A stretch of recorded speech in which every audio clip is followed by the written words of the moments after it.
Good evening, all. Today I'm here to present my presentation that is on biomechanics of the complex.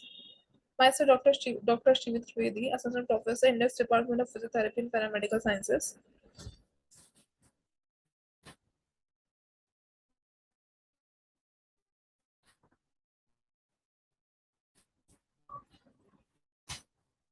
First of all, we are discussing about the introduction.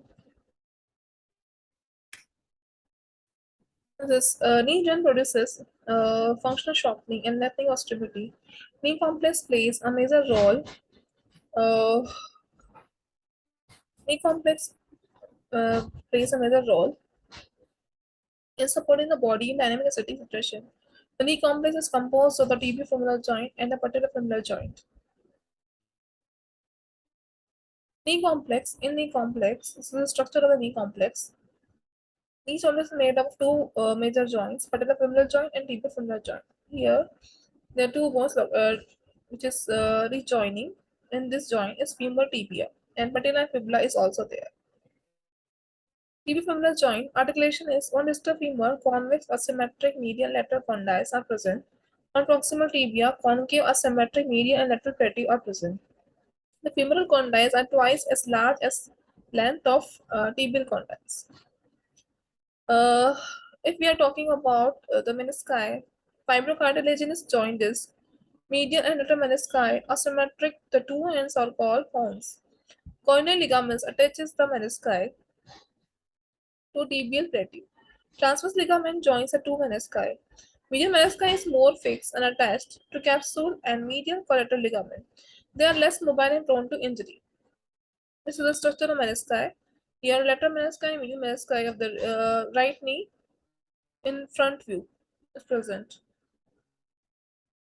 Functions of menisci are: first function is stability and mobility function. Stability depends upon deepness articular structure, keeps the joint surface tight, distribute the load. Mobility depends on the reduced structure. Joint capsule bursa. Joint capsule encloses tibiofemoral and patellofemoral joint. It is large legs with many folds. The deep folds of capsule forms the bursa. This is suprapatellar bursa, prepatellar bursa, infrapatellar bursa, subpopliteal bursa, gastrocnemius bursa. Bursa, this is the structure of bursa. This is femur, this is joint capsule, this is cartilage, tibia. Bursa present which is in knee joint is suprapatellar bursa, synovial membrane fluid, kneecap, prepatellar bursa, infrapatellar bursa. Ligaments are intercapsular ligament, anticrucial ligament, which is extend superiorly and posteriorly attached to posterior part of inner aspect of lateral condyle of femur. It is more prone for injury. Example: football players. Posterior cruciate ligament extend posteriorly anterior to attach to anterior portion of inner aspect of medial femoral condyles. Ligaments are which is present basically like intracapsular ligament. In this, anterior cruciate ligaments are present and posterior cruciate ligament is present. This is the structure of the ligament. Posterior cruciate ligament lies posteriorly, anterior cruciate ligament lies anteriorly. It's clear picture of the ligament structure. If we are talking about the ligaments, medial collateral ligament, that is tibial, extend from medial femoral condyles to medial part of proximal tibia, attaches with medial meniscus. Lateral collateral ligament, that is fibular structure, extend from lateral femoral condyle to head of fibula. Stability of the knee depends upon medial stability depends upon the ligaments like medial collateral ligament and muscle, semimembranous muscle. Lateral stability depends upon the lateral ligament, lateral collateral ligament, and muscle properties and IT band muscles. Anterior stability, anterior cruciate ligament, quadriceps and patella muscles are involved. Posterior stability, posterior cruciate ligament, quadriceps, biceps femoris and popliteus muscle. Anterior fibular, anterior medial, medial collateral, anterior cruciate ligament, and quadriceps muscles are involved. Anterior lateral, lateral collateral, posterior cruciate ligament. Posterior medial oblique orbital ligament, that is muscle semimembranous. Posterior lateral arcuate popliteal and popliteus muscles. Anatomical axis is involved. A line runs along the shaft of the femur and shaft of tibia may form angle of 170 to 175 degree. When the angle is less than 165 degree, an abnormal condition called genovalgum. The medial aspect of knee is subjected to distraction force. When the angle is more than 100 degree, an abnormal condition called genovarum is present. The medial aspect of knee is subjected to increased compression loading. Movements, flexion extension, in flexion extension, sagittal plane, medial lateral axis is present. In rotation, transverse plane, vertical axis is present. Flexion active range is 120 degree, restricted by contact of posterior muscle active insufficiency. Post passive range is 130 degree. Arthrokinematic flexion extension. During flexion, from full extension, femoral condyles roll in an posterior direction with sliding anteriorly. In first part of flexion consists of rolling and spinning. During extension movement, from full flexion, femoral condyles roll in an anterior direction with sliding posteriorly. In last few degree of extension, uh, femoral condyles roll and spin on tibia. Pure rolling will move condyles out. Locking and unlocking of the knee movement. The spin of femur is last few degree of extension causes a medial rotation of femur on tibia with keep joint in close pec position. So femoral condyles is called locking or screw home mechanism. The knee is unlocked by lateral rotation of femur. In open kinematic chain, tibia laterally rotate on femur during last few degree of extension to produce locking movement, unlocking by medial rotation. Muscles involved are flexors and hamstring muscles. Work more effectively in knee if they are lengthened over a flexed hip. Muscles that are extensors and quadriceps muscles. Extensors are quadriceps muscle.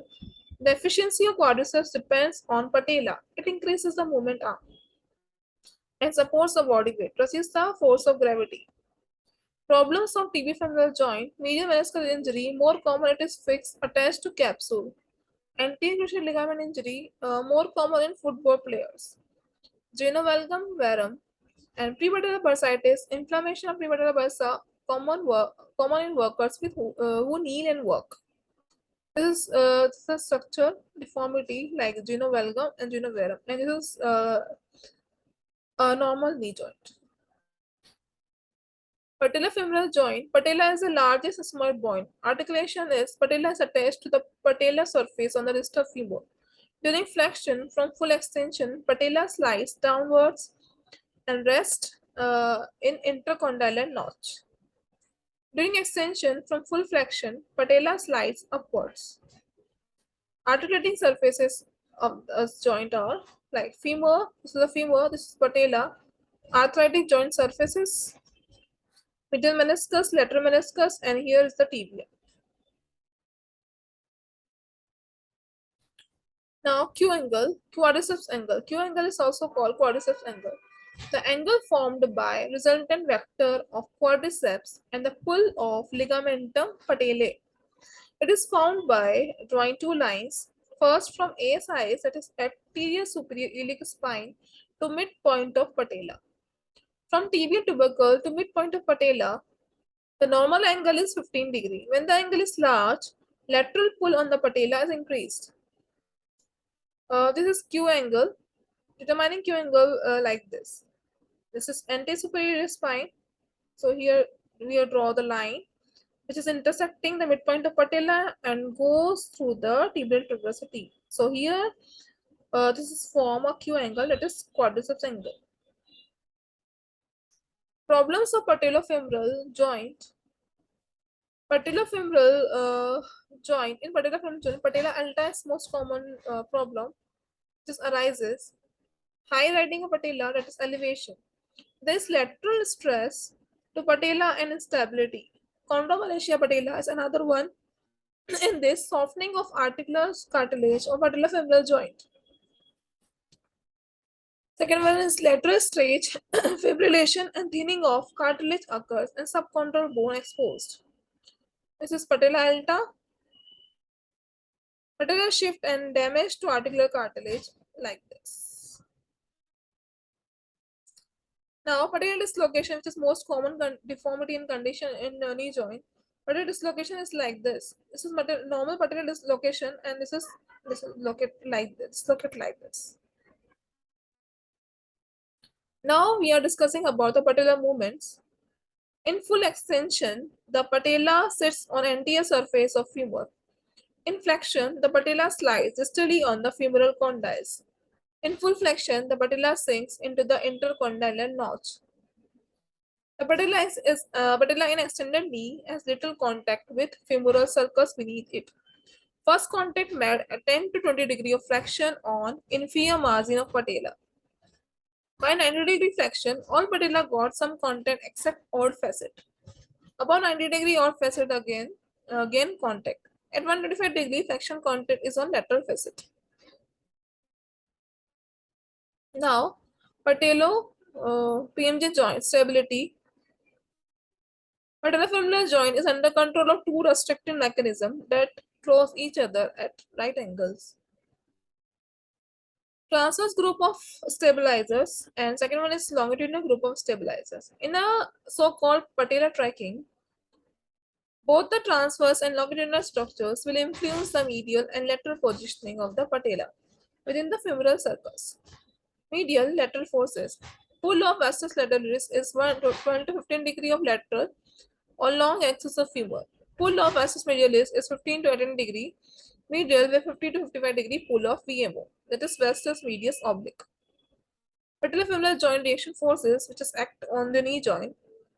The patella is pulled simultaneously by the uh, quadriceps tendon superiorly and by the patellar tendon inferiorly. In normal full extension, the patella is suspended between them. Even a strong contraction of quadriceps produce no patellofemoral compression. Minimal quads forces are required during upright and relaxed standing. Center of gravity almost directly above the knee. This is the structure of the patellofemoral joint traction forces.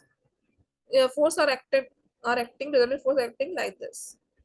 This figure shows that the sum of the forces vector that act on the patella dictate and the resultant patellofemoral force is produced. As continuation of the traction forces, as knee flexion increases, the center of gravity shift posterior, increasing flexion movement required. Knee flexion affect angle between patellar tendon force and quadriceps tendon force. The total reaction force depends on magnitude of active or passive pull of quadriceps muscle. The angle of knee flexion, that is 10 to 15 degree flexion and 50-degree increased flexion, increase muscle activity up to 3.0. Mechanical advantage is the biggest between 30 to 70-degree flexion. This is all about the knee complex, biomechanics of basic of knee complex. Thank you.